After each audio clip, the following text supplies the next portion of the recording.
Welcome back to Spring Cleaning for Your Body. Today we're doing a little bit of an interview style with Dr. Bianca and myself, and we're talking a little bit today about soul care.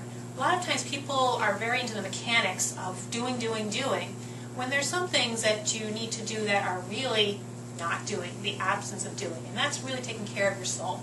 So today we're going to look at it from both perspectives, as a health coach and as a chiropractor, and how it relates to some of the things we do, and also what you can do to kind of take care of your soul in a way you may not have thought of. So we'll start with Dr. Bianca. How does chiropractic and the process and the practice relate to soul care?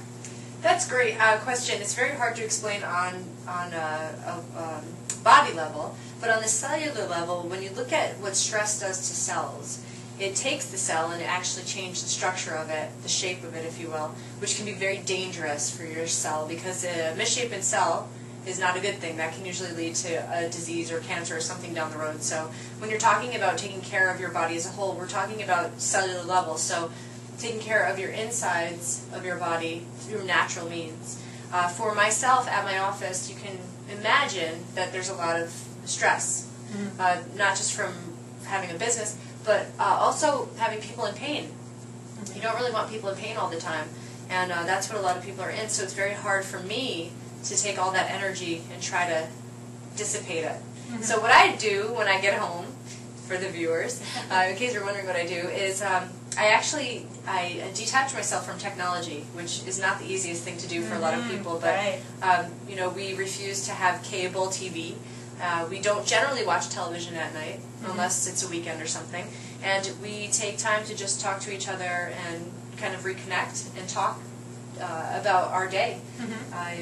And spend time with each other doing really basic things, like mindless things, if you will, like playing games, card games, or massaging each other, or really just trying to get in touch with each other and keep our relationship that way. For me personally, what I wind up doing is I make sure that I don't have any sugar in the evenings, because that will create inflammation in the body, and I also try to make sure that I don't have anything negative around me at night. So that's part of the reason why we don't watch TV at night, but making sure my reading selection at night is positive stories, nothing scary, nothing freaking me out or anything. And I try to do yoga at least twice a week, which I know I should do more of. But what that does for me is it allows me to focus my mind on something that's nothing. So just taking everything from the day and letting it go. And I'm not a yogi specialist. I go off a video, but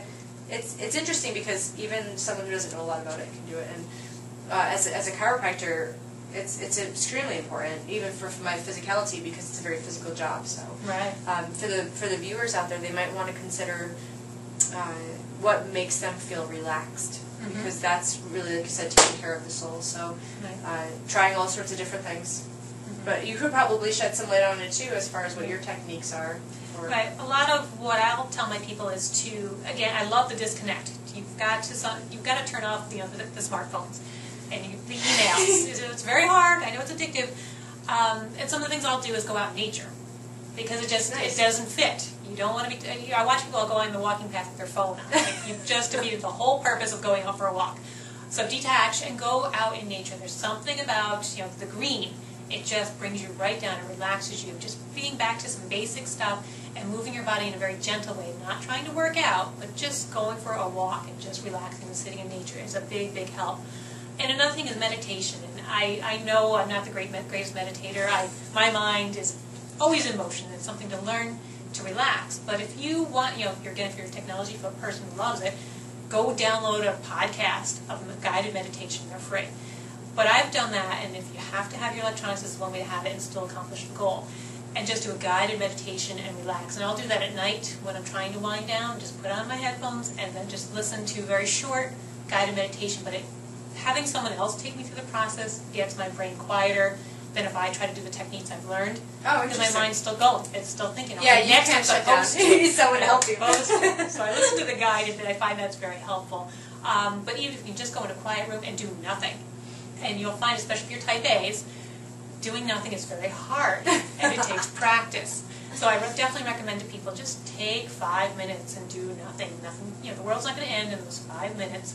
Do nothing. Just sit. Some other things I find is comedy. is a great relaxer. And not crude comedy, but just fun. Just laugh. You know, read a joke book or go to a funny movie or hang out with people that you know make you laugh. It helps you lighten up, and they've actually found that laughter is healing. It was one of the cousins, I forget his name, but he was very, very sick and went into the hospital, and he was watching videos every day, funny comedies, and they said his illnesses were incurable, and he wound up curing himself through therapy of laughter. Wow. So it can't get any better than that. So those are some of the techniques that I use. But what I'll tell people is just look for what works for you. But yeah, I love you. You've got to detach. You've got to stop and press pause. Yeah.